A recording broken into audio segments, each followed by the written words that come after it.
اچھا، پاکستان کی جو آئی ٹی ایکسپورٹ ہے وہ سال 2023-24 کے لیے $3.2 بلین پہ چلی گئی ہے. میرے پاس یہاں پر پوڈ کاسٹ میں پاشا کے چیئرمین جو ہے وہ زویب خان صاحب تشریف لا چکے ہیں. انہوں نے اپنی ڈسکشن میں ہمیں بتایا کہ وزیر اعظم صاحب بہت زیادہ انٹرسٹ لیتے ہیں آئی ٹی انیشیٹوز کے حوالے سے. یہ وزیر اعظم صاحب کو کس نے کہا ہے کہ یہ آئی ٹی کے حوالے سے اتنا انٹرسٹ لینا ہے, دلچسپی کو اتنا برقرار رکھنا ہے, یہ چکر کیا ہے؟ دیکھیے میں نے جیسے آپ کو بتایا نا کہ وزیر اعظم یہ چاہتے ہیں کہ کسی نہ کسی طرح ہم شوٹ کریں. صحیح ہے. اور ہم یہ لونوں سے, یہ آئی ایم ایف سے, یہ ورلڈ بینک سے جان چھڑائیں. دیکھیں اس کو جان چھوڑا. الحمدللہ ہماری گورنمنٹ نے, پی ایم ایل این کی گورنمنٹ نے 2017 میں آئی ایم ایف کو گڈ بائی بھی کہا تھا, لیکن سچویشن چینج ہو گئی تھی تو اس کے بعد ہم کو ضرورت پڑی. اچھا آئی ٹی آپ نے کتنا بتایا کہ کتنے بلین ڈالر؟ $3.2 بلین. جب حکومت آئی تھی تو 2.5 پہ تھا. بالکل ایسے ہی ہے. صحیح ہے جی بالکل. تو یہ بہتری کی طرف گئے. اور پرائم منسٹر کا یہ ویژن ہے کہ $25 بلین پہ میں لے کے جاؤں گا. بالکل ٹارگیٹ یہی ہے. صحیح ہے, ایسا ہی ہے. یہ ٹارگیٹ ہے ان کا کہ میں اس پہ لے کے جاؤں گا اور وہ اس حساب سے کام کریں. بالکل ایسا. کیونکہ آئی ٹی کے جتنے بھی کورسز ہیں اور چیزیں ہیں وہ سب ہمارے پاس سے چل رہے ہوتے ہیں. Prime minister skill youth development. بالکل ایسا ہی ہے. آئی ٹی منسٹری بھی ہمارے ساتھ الائن ہے. بالکل ایسا ہی. تو میں اس چیز کو دیکھ رہا ہوں کہ بہت تیزی سے چیزیں بہتری کی طرف جا رہی ہیں کہ ہم اپنے ملک میں مطلب ڈیفینیٹلی کہ ہمارے جو نوجوان ہیں وہ باہر نہ جائیں. صحیح ہے.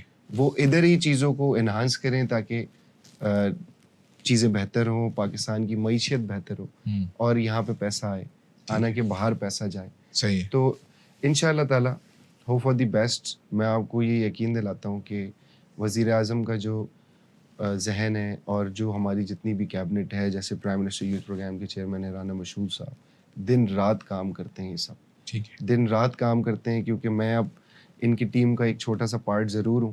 تو میں بھی دیکھتا ہوں تو مجھے بھی بڑی حیرانگی ہوتی ہے کہ اتنی ایفرٹس کرتے ہیں اور پازیٹیولی ایفرٹس کرتے ہیں اور وہ سب کے سامنے موجود بھی ہے.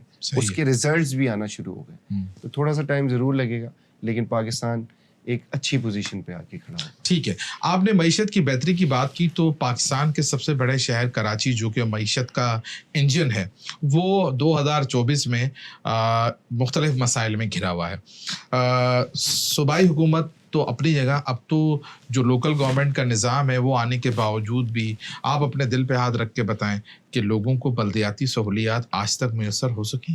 دیکھیے میں بالکل یہ آپ کی بات کو میں ڈینائی نہیں کروں گا کہ پیپلز پارٹی کو جس طریقے سے کام کرنا چاہیے تھا آفٹر میئرشپ انہوں نے اس طریقے سے کام نہیں کیا. آئی ڈونٹ نو کیوں, کیا اس کے پیچھے وجہ ہے, جبکہ پروونشل گورنمنٹ بھی ان کی اپنی ہے اور میئر بھی ان کا اپنا ہے. اب تو کافی سارے ان کے چیئرمینز بھی ہیں کیونکہ ایم کیو ایم نے بائیکاٹ کر دیا تھا الیکشن میں. جماعت اسلامی اور پیپلز پارٹی کے کراچی کے اندر میجورٹی چیئرمینز ہیں اور وائس چیئرمینز ہیں. ٹاؤنز ان کے پاس ہیں. بالکل ایسے ہی. اور ٹاؤنز کو تو ڈائریکٹلی فنڈ مل رہا ہوتا ہے.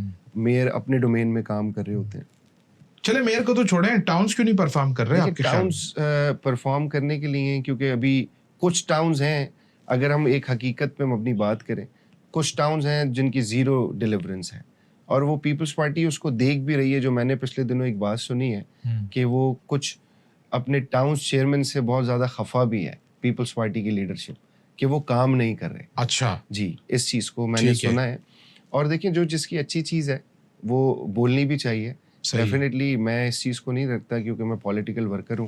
اور جو جس کی خراب چیز ہے چاہے وہ ہمارے اتحادی ہیں, ہم اس کو بھی ہائی لائٹ کریں گے. ٹھیک ہے. تو الحمدللہ اس چیز کا امپیکٹ بڑا آیا کیونکہ جب سے مریم نواز صاحبہ چیف منسٹر بنی ہیں تو وہ back to back new initiatives لے کے آ رہی ہیں. تو شرجیل میمن صاحب ہر دوسرے دن پریس کانفرنس کر رہے ہوتے ہیں کہ ہم بھی یہ لا رہے ہیں, ہم بھی یہ لا رہے ہیں, ہم بھی یہ لا رہے ہیں. تو چلیں کسی کو ڈبل ڈیکر بسیں بھی آ رہی ہیں, کسی کو دیکھ کر آپ کام کر لیں, یہی بہت اچھی بات ہے. تو ہم بھی امید کرتے ہیں اور یہ ریکویسٹ بھی کرتے ہیں آپ کے توسط سے کہ سندھ گورنمنٹ کہ خدا را کراچی, کیونکہ میں بھی کراچی میں پیدا ہوا ہوں, کراچی میں رہتا ہوں, ہمیں بھی بہت ساری چیزوں میں پریشانی ہوتی ہے.